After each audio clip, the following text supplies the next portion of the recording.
협성신학대학에서 바울신학을 강의하시는 황현숙 교수님이라고 계시는데, 그분이 이런 말씀하셨어요. 유사일에 요즘처럼 개인의 사생활이 노출된 적이 없다. 본인 스스로 사생활을 노출시키고 있다. 예수님의 삶이 위대한 이유는 모두가 태양을 쫓아갈 때 그분은 그늘에 가려있는 것들을 주목하셨다. 기독교의 역사는 그림자의 역사다. 기독교가 태양의 역사가 되면 그것은 필연적으로 세속화될 수밖에 없다. 공감하십니까? 너무 공감해요. 너무 공감해요. 여러분, 요즘에 이슈가 되는 버닝썬 사태를 한번 생각해 보세요. 남자들끼리 단톡방에서 낄낄거리면서 사생활을 노출시킨 결과를 보십시오. 얼마나 추하고 얼마나 사람들이 악할 수 있는가를 보여주잖아요. 젊은 것들만 그런 거 아닙니다. 장자연 사태나 별장 성접대, 뭔가가 엄청난 일이 일어났는데 막 서둘러 덮으려고 하는 어떤 그런 것들을 우리가 보게 되잖아요. 높은 분들, 화려한 분들이 하신 일들, 해 아래 새로울 것이 하나도 없습니다. 참 이 말세의 징조들이 지금 이 나라에서 이게 망해가는 징조가 아니고 뭘까, 그런 생각들을 해봅니다. 계속해서 황 교수님 말씀인데, 우리는 너무 쉽게 우리 모두, 우리 함께라는 단어를 사용하기 좋아한다. 그러나 실상 우리 모두, 우리 함께라는 것은 실체가 없는 말이다. 떼거리로 몰려다니며 정의를 실천한다는 것은 얼마간의 좋은 일들을 할 수 있을지는 몰라도 그것이 오직 인간성의 변화나 인간 존재에 대한 변혁 같은 것을 해낼 수는 없다. 왜냐하면 인간은 같이 변하지 않기 때문이다. 세상에 길들여지지 않기 위해서 우리는 세상에 있되 세상으로부터 벗어나야 한다. 우리 함께가 지향하는 바는 궁극에 가면 요령 피우기로 끝나는 경우가 많다. 지고지순의 사랑의 실천은 오로지 절대 고독에서만 실현될 수 있다. 인간들은 대부분 함께 할 때 요령을 피운다. 서로가 잘한다고 추켜 세우며 같이 타락하기 쉽다. 순수함이란 자신과의 처절한 투쟁 끝에 나오는 청정성이다. 자신에 대한 존중은 자신에게로 돌아올 때만 가능하다. 하나님은 여럿이 함께 만날 수 있는 존재가 아니라 홀로 있을 때 만날 수 있을 뿐이다. 그런 의미에서 우리 성도들에게 필요한 것은 절대 고독이다. 그 절대 고독은 나의 이성조차도 동반하지 않는 것이다. 공감하십니까? 격하게 공감합니다. 저는. 황 교수님이 은퇴가 가까우신 분인데 그분이 그런 얘기를 하시더라고요. 협성신학대학이 종합대학이잖아요. 신학교에 들어온 학생들이 다른 과로 전과를 한대요. 1년, 2년 배우고 나서 이게 너무 힘들고 또 폼이 안 나잖아요, 목회자가. 그죠? 그러니까 자꾸 다른 과로 이렇게 가게 되는데 안 되겠다. 그래가지고 자기가 그런 거 실천은 못했는데 방학 때가 되면 신학생들 전부 다 산속 기숙사에다가 다 잡아놓고 한 3개월, 4개월 못 나오게 그렇게 했으면 좋겠다 그러시더라고요. 그래서 세상과의 연을 딱 끊고 하나님과 접신의 경지까지 좀 가게 이렇게 했으면 좋겠다, 그런 말씀을 하시더라고요. 너무 공감되더라고요. 너무 공감되는. 유명한 탐험가이자 여행 작가이기도 한 아킬 모저라고 하는 분이 당신에게는 사막이 필요하다, 이런 제목의 책을 쓰셨는데 거기 이런 얘기가 있습니다. 사막을 홀로 건너본 사람만이 자신에게 도달하는 법을 찾을 수 있다. 사막이란 시간, 공간의 의미가 소멸되고 인간을 근본적인 삶으로 축소시키는 곳이기 때문이다. 사막에서는 시선과 관심을 부르는 것이 전혀 없다. 자기 자신뿐, 오직 자기 자신에게 매달려야 한다. 자기 자신에게 매달리고, 우리가 지금 함께 예배를 드리지만 혼자서 절대 고독의 자리에서, 이성조차도 내려놓은 그 자리에서 볼 걸 제대로 보시고 건널 걸 제대로 건너시고 찾는 것을 제대로 찾으시는 저와 여러분이 될 수 있기를 바랍니다. 오늘 우리들은요, 인생의 가장 힘든 시기에 인생의 사막길에서 하나님을 만난 그 사람의 경험을 보게 되는데, 가장 힘든 시기에 가장 영광스러운 광경을 보죠. 저와 여러분에게 이런 은혜가 있기를 바라는 거예요. 오늘 요한계시록 4장을 읽었는데 내용은 굉장히 시각적이고 굉장히 청각적입니다. 1절과 2절의 내용을 보면 요한계시록 1장서부터 3장까지의 내용이 사도 요한이 지상에서 천상의 모습을 본 거라고 한다면, 4장서부터는 이제 요한이 하늘로 올라가서 천상에서 천상의 모습을 보는 그런 장면이 펼쳐집니다. 주님이 그에게 이리로 올라오라 하고 말씀하십니다. 요한 사도가 하늘의 열린 문을 통해서 초대받는 장면은 고난받는 성도들에게 헛된 안도감이나 영적 사행심을 조장시키는 것이 아닙니다. 박해와 환난의 시대를 지나는 성도들에게 특별히 위로하시는 하나님의 방법이죠. 주님은 현실적인 악의 도전 앞에서 낙담과 절망에 빠져있는 요한과 그의 공동체를 위해서 자신의 세계 너머에 하늘나라가 있다고 하는 것을 확인시켜 주기를 원하셨습니다. 이리로 올라오라 1절 2절. 그리고 요한이 설명하는 하늘 보좌의 광경이 나와 있는데, 요한이 그렇게 하늘로 들림받아 무엇을 보는가? 하늘의 보좌를 봅니다. 하나님 앉아 계시는 하늘의 보좌. 4장과 5장에서만 무려 17번 나오는 표현입니다. 하늘 보좌. 요한계시록의 전체 저술 의도를 풀 수 있게 하는 중요한 주제입니다. 요한계시록에는 보좌가 2개 나와 있는데, 이 보좌는 통치와 다스림을 의미하거든요. 하나는 하나님이 앉아 계시는 하늘 보좌가 나오고, 또 하나는 13장 2절, 16장 10절에 나오는 짐승이 앉아 있는 보좌, 하나님의 보좌와 사탄의 보좌가 나와 있죠. 요한계시록이라고 하는 이 전체 드라마는 이 두 극단적인 힘의 세력으로 인해서 벌어지는 파워 게임입니다. 누가 왕이냐, 누가 다스리느냐. 하늘 보좌가 말하고자 하는 의미는 3가지인데, 하나님이 고난당하는 성도들을 향해 위로하시는 위로, 하나님의 보좌는 위로의 근원이죠. 하나님의 보좌서부터 우리의 진정한 위로가 발현됩니다. 2번째는 하나님이 이 세상을 통치하시는 진정한 왕이라고 하는 사실을 보여주고 있고, 3번째 하늘 보좌는 세상을 굴복시키는 그런 방법이 아니라 세상을 다른 눈으로 바라볼 수 있게 해주죠. 칼, 로마 황제의 칼이 춤추는 세상에서 그럼 우리도 칼 쓰고 싶거든요. 그렇죠? 칼 쓰는 세상에서 칼로 맞서고 싶은데 하나님은 우리에게 전혀 다른 것을 갖게 하시죠. 그건 말씀입니다. 말씀의 검을 갖는 저와 여러분이 될 수 있기를 바랍니다. 세상보다 훨씬 강한 것들이에요. 혁명적인 방식에 의한 세상 굴복이 아니라 세상을 하나님의 관점으로 보게 함으로써 세상을 이기게 하죠. 사도 요한은 하늘 보좌에 앉으신 이의 모습을 보면서 우선 제일 먼저 빛으로 인식하는데, 벽옥, 홍보석, 녹보석 하는 것들, 보석을 강조하는 거 아닙니다. 보석에서 나오는 빛을 강조하려고 하는 거예요. 아주 영롱한 빛이 보좌로부터 나오는데, 그 보석들이 의미하는 바들이 있죠. 하나님의 주권적인 위엄이나 거룩함이나 순결, 영광스러움, 이런 것들을 상징하는 보석들입니다. 그리고 무지개가 둘러있다고 했는데, 이런 표현은 노아의 언약을 상기시켜 주죠. 하나님은 언약의 신실한 분이라는 것을 우리에게 말해주고 있는 겁니다. 그리고 보좌 주변에, 하나님의 앉으신 하늘 보좌 주변에 가까이 있는 존재들이 있는데, 우선 4생물이 나오죠. 6날개를 가지고 있어요. 6기통입니다. 엔진이. 눈들이 가득한 존재들이에요. 근데 이게 어떤 존재인지는 분명히 나와 있지 않아요. 무엇 같고 무엇 같다. 그게 사자고 송아지고 독수리고 사람이다가 아닙니다. 송아지 같고 사자 같고 독수리 같고 사람처럼 생겼는데, 이런 얘기죠. 어떤 존재들인지 정확하게 모르겠지만 이 4존재는 인간은 아니라는 점. 전통적으로 이 4생물은 각 분야의 최고성을 드러내는 짐승들입니다. 사자는 야생동물의 왕, 독수리는 새들의 왕, 소는 가축 중에서 가장 최고, 그리고 사람은 만물의 영장이죠. 다시 말하면 모든 하나님의 피조물 중에 대표적인 것들이 이 4가지 생물의 임무가 뭐냐면 하나님을 찬양하는 것이다. 4생물이 어떻게 하나님과 죽임당하신 어린 양 예수 그리스도를 찬양하는가? 그들이 밤낮 쉬지 않고 이르기를 거룩하다 거룩하다 거룩하다, 주 하나님 곧 전능하신 이여, 전에도 계셨고 이제도 계시고 장차 오실 이시라 하시고, Holy Holy Holy The Lord God Almighty, 그죠? Who was and is to come. 각 피조물들을 대표하는 최고 존재들이 온 마음으로 하나님을 찬양하고 있는 거예요. 이게 피조물과 하나님과의 관계를 밝히는 겁니다. 하나님만이 찬양받으실 만한 창조주이시며 이 땅의 모든 피조물은 그를 경배함이 마땅합니다. 아멘이십니까? 그 다음에 24장로가 나옵니다. 24장로는 사람이죠. 인간이고 성도입니다. 하나님의 백성을 대표하는 사람. 24장로는 흰옷을 입고 면류관을 쓰고 있어요. 이것은 교회 공동체가 하나님의 관점에서 어떤 존재이며 어떤 지위에 가 있는가를 말해줍니다. 하나님의 백성들은 지금 현재의 모습은 너무 초라해 보이지만 미래의 모습은 현재와 비교할 수 없는 찬란하고 존귀한 위치, 면류관을 쓴 그런 존재로 묘사되고 있다고 하는 것. 그 다음에 9절부터 11절까지 이루어지는 내용은 4생물이 찬양합니다. 요한계시록 4장과 5장은 이렇게 찬송과 예배로 마무리돼요.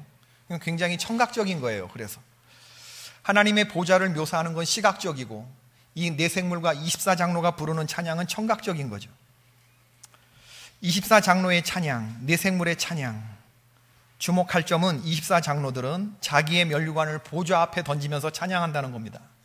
이들의 찬양이 입술로만 경배하는 것이 아니고 삶 자체로, 전체로 그분 앞에 나오고 있음을 강조하고 있죠.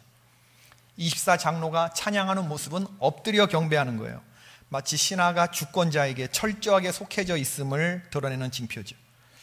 우리 주 하나님이여 영광과 존귀와 권능을 받으시는 것이 합당하오니 주께서 만물을 지으신지라.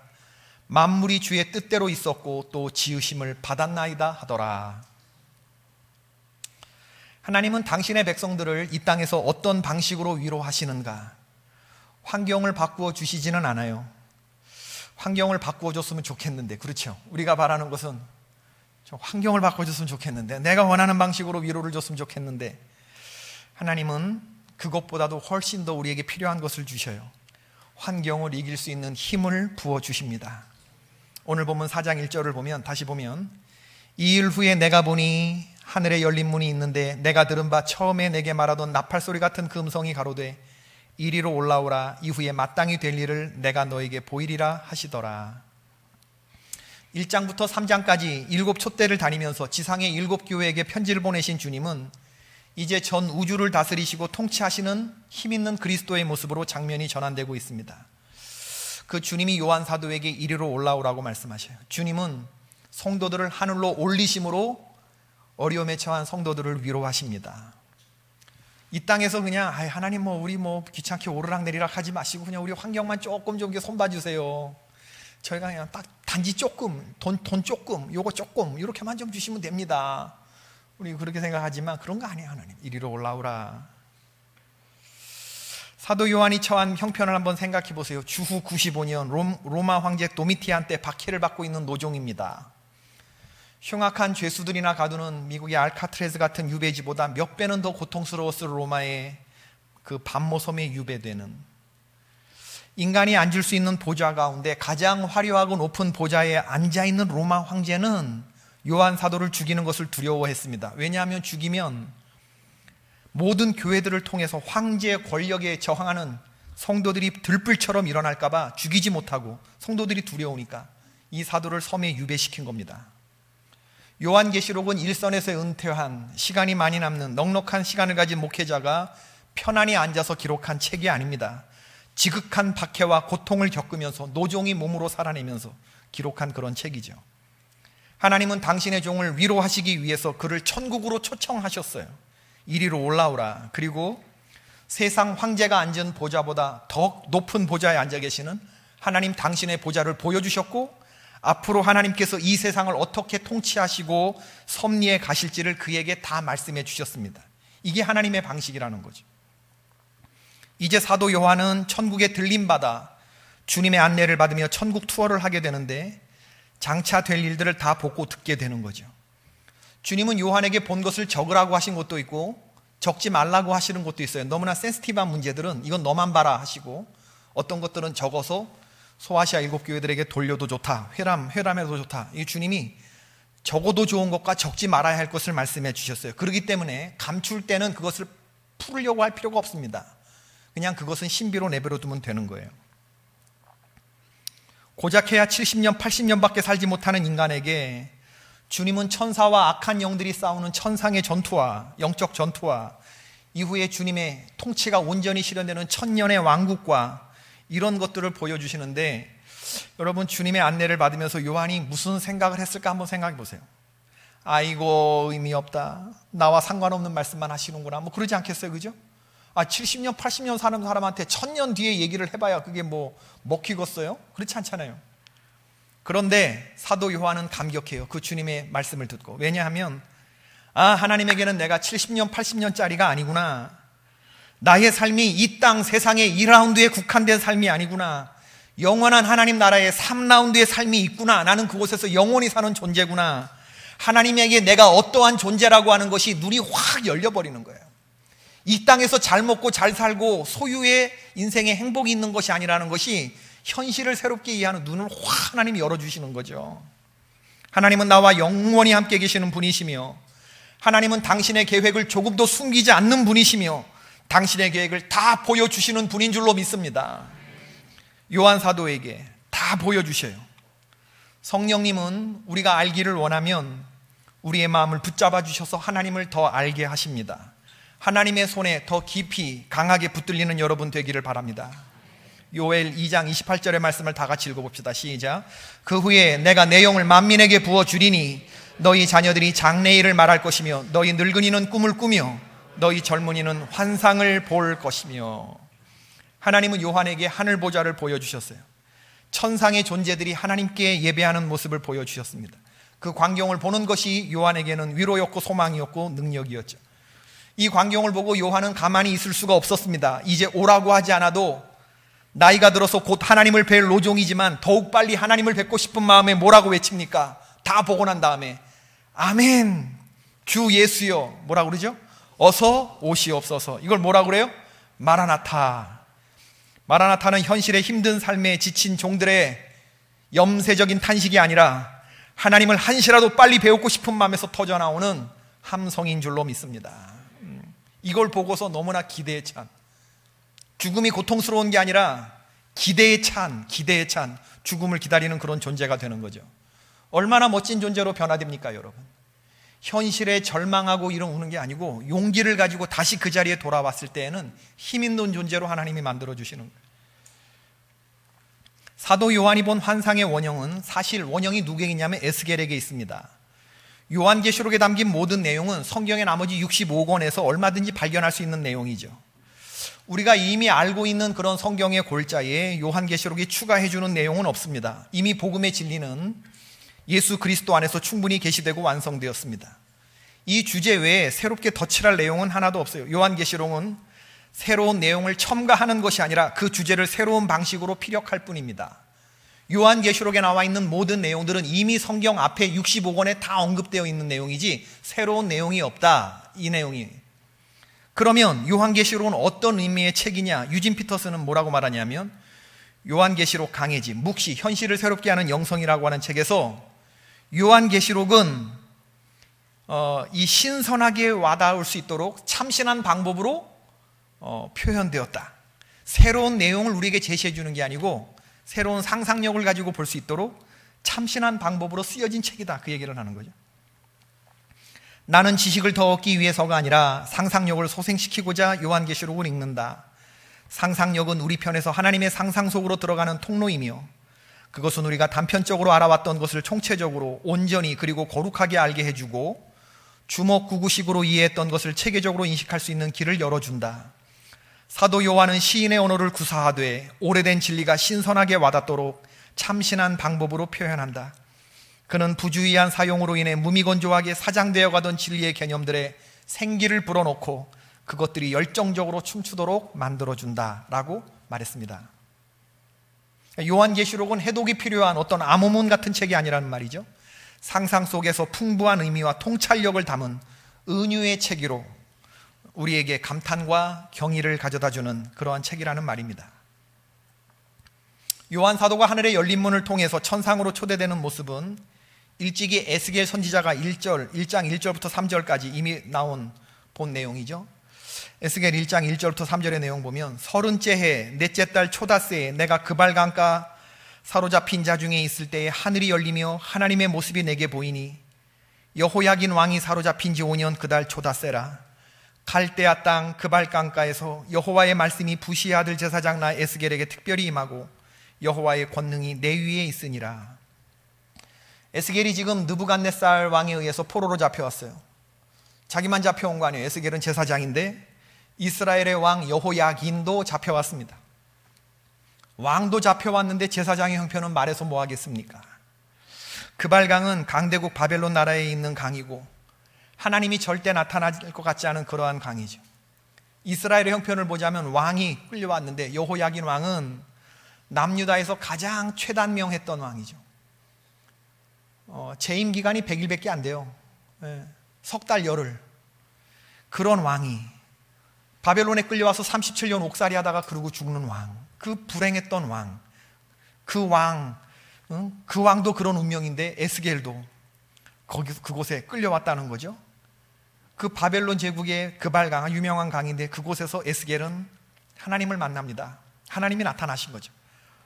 환상으로만 보여주신 것이 아니라 말씀으로도 분명히 말씀해 주셨어요. 에스겔에게 특별히 임한 말씀이라고 했습니다.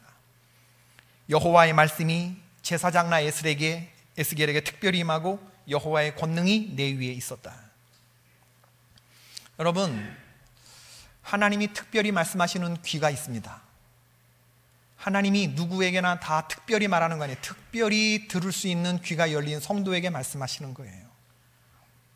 하나님이 특별히 만나주시는 사람이 있어요. 누구를 만나주시느냐? 사모하는 사람에게 만나주시는 거예요. 들으려고 하는 사람에게 하나님이 특별히 말씀해 주시는 거예요. 하나님의 권능이 특별히 머무는 사람이 있다니까. 여호와의 권능이 임한다는 건 뭐냐면 어떤 슈퍼맨 같은 그런 힘을 장착하는 것이 아닙니다. 여호와의 권능이 임했다는 건 하나님과의 관계성 속에서 내가 오늘 왜 살아야 하는지 그 존재 이유를 깨닫는 사람, 깨달은 사람이 권능이 임한 사람이죠. 이게 권능입니다, 여러분. 어떤 삼손 같은 뽀빠이 같은 그런 힘이, 그런 권능이 우리에게 삼손같이 임하는 것이 아니고 하나님의 특별한 권능이 임한, 에스겔에게 임한 이 권능은 뭐냐? 하나님과의 나와의 관계성 속에서 내가 위치 지어진 사람, 내 좌표가 나온 사람, 하나님과의 관계성 속에서 내가 오늘 왜 살아야 하는지, 어떻게 살아야 하는지 깨달은 사람, 그 사람은 하나님의 권능이 임한 사람이에요. 왜 성도들이 힘 있는 신앙생활을 하지 못하는가? 하나님의 말씀을 붙들지 못해서, 이 좌표가 나오지 않아서, 하나님의 백성으로서 정확한 좌표가.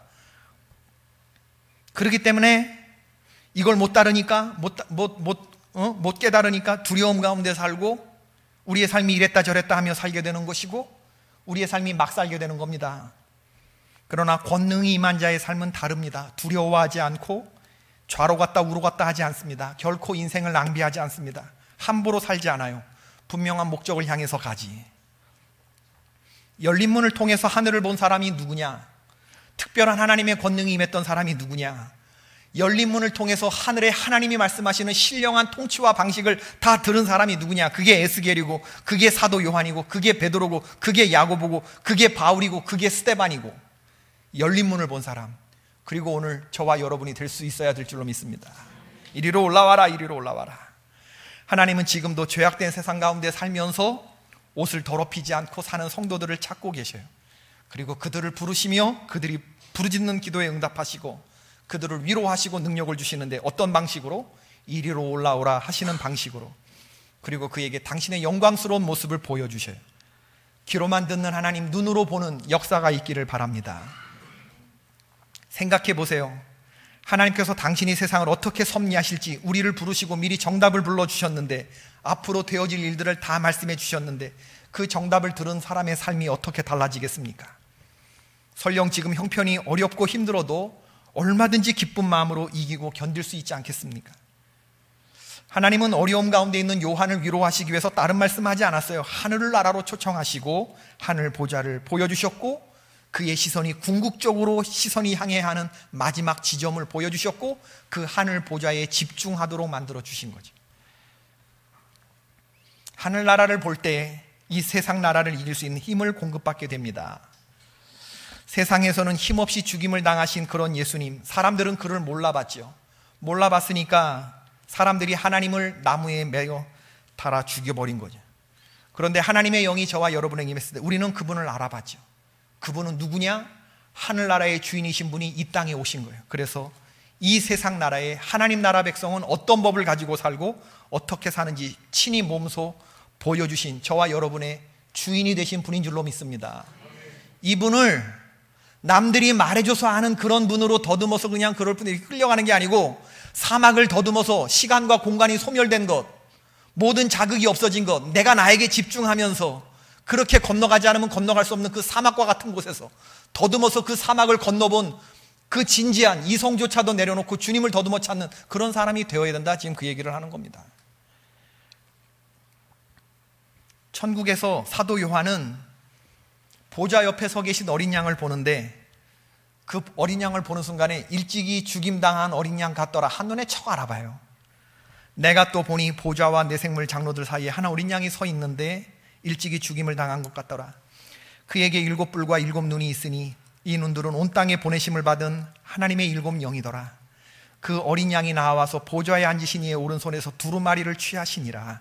5장에 나오는 오늘 우리들이 읽은 본문은 아니지만 성부 하나님과 일찍이 죽임당한 어린 양이 하나님의 보좌 옆에 계시는데 이분이 지금 동급으로 표현되고 있는 거예요. 예수님은 일찍 죽임을 당한 어린 양이시지만 끝내 이기셨고 하나님 보좌에서 하나님이 들고 계시는 두루마리를 취하시는 아버지와 아들이 동급이듯이 그렇게 성부 하나님과 성자 예수님이 동급으로. 그리고 5장 12절 큰 음성으로 이르되 죽임을 당하신 어린 양은 능력과 부와 지혜와 힘과 존귀와 영광과 찬송을 받으시기에 합당하도다. 그리고 모든 존재들이 어떻게 찬양하는가? 5장 13절의 말씀이죠. 내가 또 들으니 하늘 위에와 땅 위에와 땅 아래와 바다 위에와 또 그 가운데 모든 피조물이 이르되 보좌에 앉으신 이와 어린 양에게 찬송과 존귀와 영광과 권능을 세세토록 돌릴지어다 하니. 여러분, 오늘 소아시아 7교회에 보내는 성령님의 음성을 듣습니다. 이 말씀을 들으면서 우리들은 어떻게 보아야 되느냐?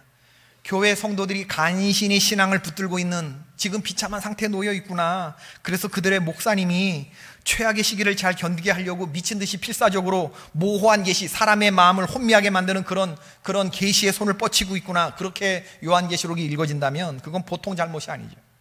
엄청난 잘못입니다. 요한계시록 얘기만 나오면 뭐 이단 아니냐 손사래를 치는 분들이 많이 있는데 이번 기회에 요한계시록을 다시 한번 읽어보십시오. 더없이 따뜻한 하나님의 위로가 경험되리라고 믿습니다. 하늘의 온통 축제 분위기에 휩싸여서 찬양하는 장면과 땅에 퍼부어지는 엄청난 재앙, 무서운 기세로 신성모독을 자행하는 사탄 마귀와 한판 싸움을 벌이는 그런 모습들, 그리고 영광스러운 모습으로 하나님을 경배하는 선의 영역에 속해 있는 그런 세력들, 이런 것들의 모습들을 쭉 보면서 이런 모든 모습들이 지금 어디 있냐? 우리의 일상의 모습에서 나왔다고 하는 사실을 여러분 알게 될 거예요.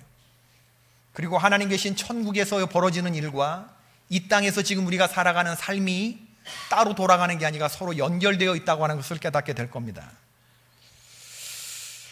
우리 성도들의 삶은 어떤 삶이냐? 천국을 꿰뚫어보고 지옥의 위협을 받는 환경에서 우리는 날마다 살아가죠. 그러나 이런 환경에서 우리를 지켜주는 주님이 계심을 믿으셔야 합니다. 하늘 보좌를 바라보고 하나님의 인도하심을 따라가는 그런 능력의 신앙생활 하는 저와 여러분이 될 수 있기를 바랍니다.